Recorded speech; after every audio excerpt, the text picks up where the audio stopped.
to another episode of Teaching Online Painting 1 with yours truly, Melissa Wilkinson. Today we're going to talk about how to paint a portrait head. The very first thing you want to think about is blocking in a drawing that utilizes a lighter material so that you can make revisions. So here I happen to have a canvas that I already started a painting on and wiped it out, so hence the tone that you see there. And after you've drawn out your light rendering, what you want to do is you want to transition to a darker wash in oil of a linear description of the planes in order to commit to the features of the head, so that in case you have to move something out, in case you have to wipe something out, your drawing still remains. At this point, you want to start thinking about indicating your darkest tones. And remember, your darkest tones are not black. They have a temperature to them. It just so happened that my subject was sitting next to a window, and so the light on her right, which I've yet to indicate, is a very, very pale blue and purple. So oftentimes when you have a light that is cool, you're going to have a very, very warm shadow. And so I start to indicate those shadows in a planar fashion. In this case, they happen to be very, very burnt umber with an addition of burnt sienna, perhaps alizarin crimson.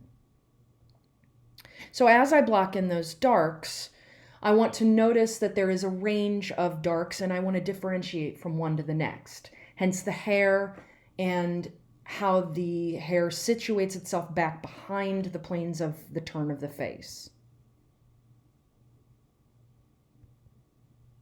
I start to mass in blocks of color, and so I start to indicate the background, because the background, as everything else, including the shirt, are all going to speak to one another in terms of temperature, but also atmosphere. All these things bounce off of each other back and forth, creating a sort of reflection and refraction. And you notice I'm starting to pull those colors into the side of the head. So the background does actually speak to the coloration of the hair. So I want you to mass in the major tones and shapes at this point. Commit to them, but make sure that they are separate in identity from one to the next. You'll note that the shadow structure on the side of the face is going to be fairly warm. It's going to be dark all the way throughout, covering most of the face, and I'm going to have very little light on the right-hand side. I'm retaining each plane as I go. I'm not blending. So as I mass in those medium tones, you'll note I have a distinct turn of volumes. You'll note that any highlights that I start to put in have a temperature as well. So the first thing you want to do before you mass in any highlight or dark value is ask yourself what temperature it is. So you'll note that as I start to indicate the light on the right side of the face, it is truly a cool color. It's going to fall on the range of a lavender or baby blue.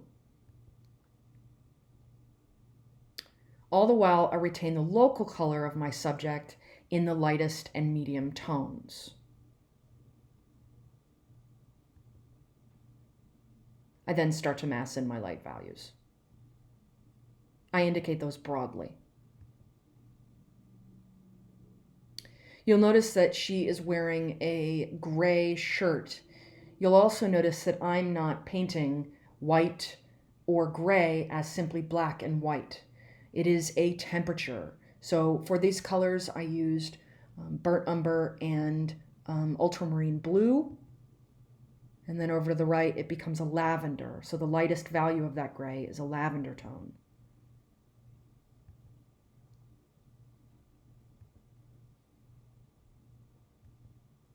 I then allow myself a blocky indication of my detail, and I orient them with lots of edits.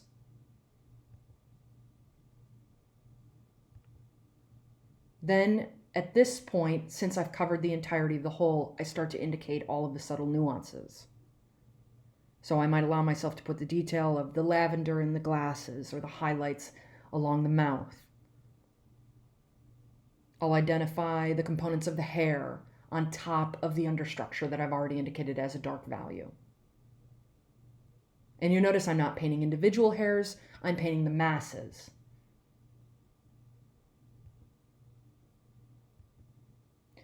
At this point, you want to think about turning your planes and softening the edges as you need it. So you'll see that the hair starts to get a little softer as it turns into space. I add darks as I need them, I make adjustments, and then I blend.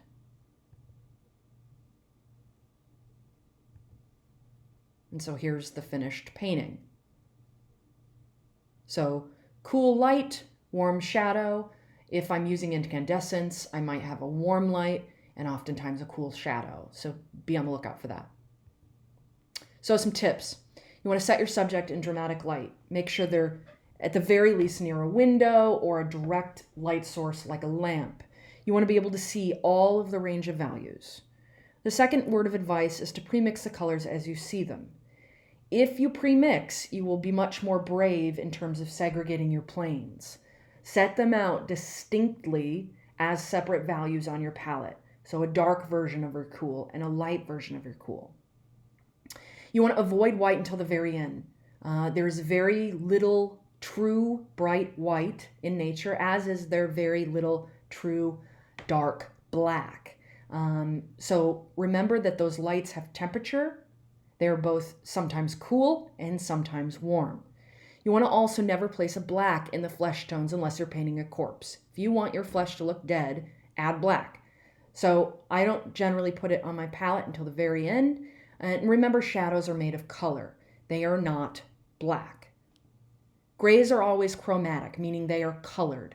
So a gray shirt is not simply black and white. It's going to have a temperature. Look for that. You want to block in everything before you commit to the details. Work the whole surface and work incrementally towards detail. It doesn't matter how right the eyelash is if the whole is incorrect. Don't be afraid to revise. Wipe something out if you need to. Wash it out, wipe away, and restart.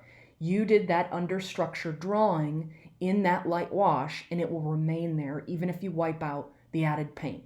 The last tip is that the surface of the painting is of the utmost importance, so make sure you cover it in several passes. You are making an object to which beholding that object is meant to satisfy. It's meant to be luscious. So really do work the surface. Oftentimes one pass isn't enough.